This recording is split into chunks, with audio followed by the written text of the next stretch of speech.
I want you to imagine something with me for a second. It's a Tuesday morning in Austin, Texas.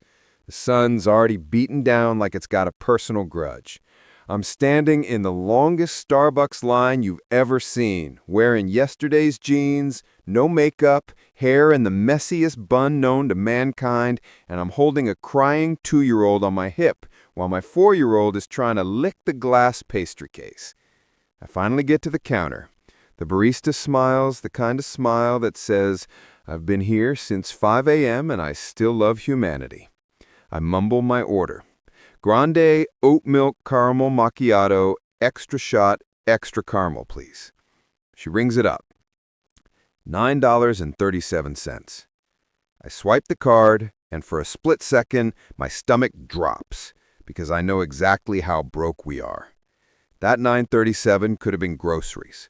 That $9.37 could have been gas to get the kids to daycare so I could pick up an extra design shift. That $9.37 felt like I was literally burning money while my life was on fire.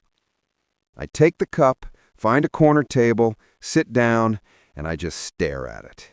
The caramel is drooping down the side like liquid gold, and I start doing the math in my head the way broke people do. That's $30 a week, $120 a month, almost $1,500 a year. $1,500 I was pouring into a cup while my bank account had $42 in an overdraft notice.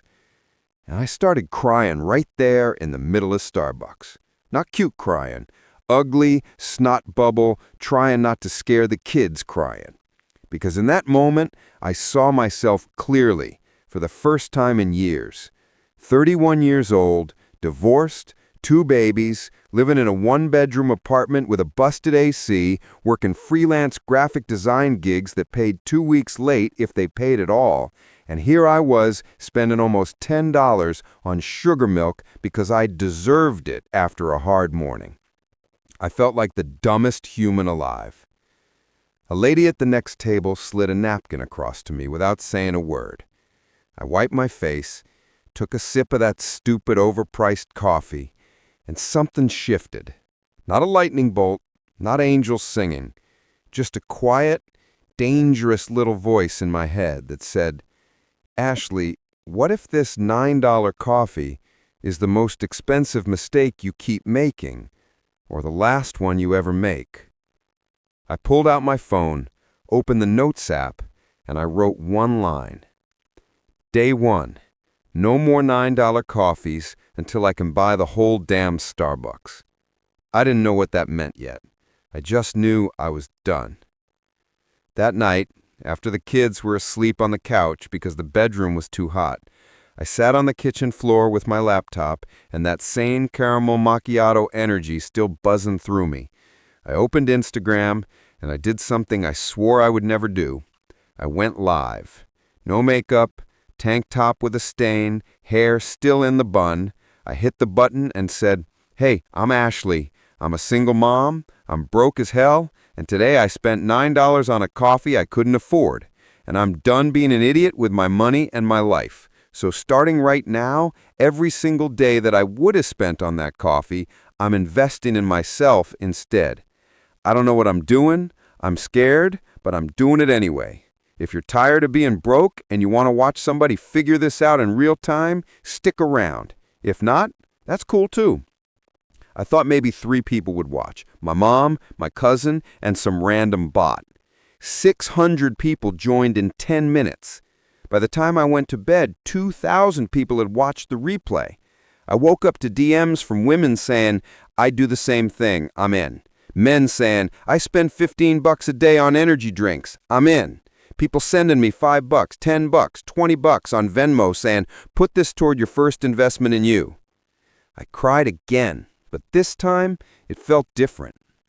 Day 2, I took the $9 I would have spent and bought a domain name, $9shift.com. Day 3, I used another $9 to pay for a month of Canva Pro because my bootleg version kept crashing. Day 5, I spent $9 getting a virtual assistant in the Philippines to clean up my portfolio so I could actually charge what I was worth. Every single day I went live at 10 p.m., showed the receipt of what I bought instead of the coffee, told the story of what I learned, and people kept showing up. Hundreds turned into thousands, thousands turned into tens of thousands. I started calling them the No More Coffee Club. 3 months in, I had my first four-figure day, not month, day. A launch of a branding kit I made using everything I was learning. I sold 312 copies at $37 each. I sat on my kitchen floor again and cried harder than I did. I scared the cat. 6 months in, I paid off the last of the divorce debt. 9 months in, I moved us into a 3-bedroom house with central air and a yard where my kids could run without me worrying about strangers in the hallway. 1 year to the day from that first ugly cry in Starbucks, I walked back into the exact same location. Same barista was working, I was wearing real clothes that fit, hair done, kids at school instead of screaming in my arms. I ordered the same drink, grande oat milk caramel macchiato, extra shot, extra caramel. She rang it up. 9:37. I smiled, handed her a $100 bill, and said, "Keep the change. And actually, can you make one for everybody in line behind me, too?" There were 12 people. I bought them all their coffee that morning. Then I turned around to the same corner table where I'd had my breakdown exactly a year earlier, and I opened my laptop. Revenue dashboard was open. That month, we had crossed $100,000 in profit. Not revenue, profit. And I took a sip of that $9 coffee, and for the first time in my entire life, it tasted like freedom. Because now I could afford it. See, the crazy part is, people kept asking me, "Ashley, what was the secret? What course did you take? What funnel did you use? What ads did you run?" And I always tell them the same thing. The secret was the $9 coffee. Not because I stopped drinking it. I drink it almost every single day now. The difference is I stopped asking, "How can I afford this?" and started asking, "How can I afford to give this away?" Poor mindset looks at $9 and sees coffee. Rich mindset looks at $9 and sees a decision. Every single day, you're making that same decision. Maybe it's not Starbucks, maybe it's the vape shop, the DoorDash, the Target dollar spot, the "I deserve this" purchase that keeps you exactly where you are. I'm not here to shame you. I was you, crying in public over a cup of sugar because my life felt too heavy. But I'm telling you from the other side, the moment you decide that every dollar you used to spend numbing the pain gets redirected into building the solution, everything changes, fast. I'm living proof. Today, my company is a 7-figure digital marketing agency that runs almost entirely on women who started out just like me, broke, tired, guilty, addicted to small treats that kept us small. We teach people how to turn their skills into scalable income. We have a team of 32. Most of them are moms who work school hours. We've helped over 40,000 people start or grow online businesses. And every single morning, I still buy the coffee. But now, I buy one for the person behind me too. Because I can. And because I remember what it feels like when $9 feels like the difference between hope and despair. So here's my question to you right now, wherever you're watching this. What's your $9 coffee?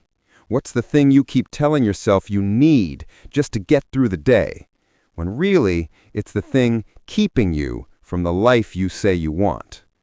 Find it, name it, and then do exactly what I did. Redirect every single penny of it into the version of you that doesn't need it to feel okay anymore. Because the craziest part of this whole story, the day I could finally afford to buy the whole Starbucks line their coffee without blinking, I realized I don't even crave it the way I used to.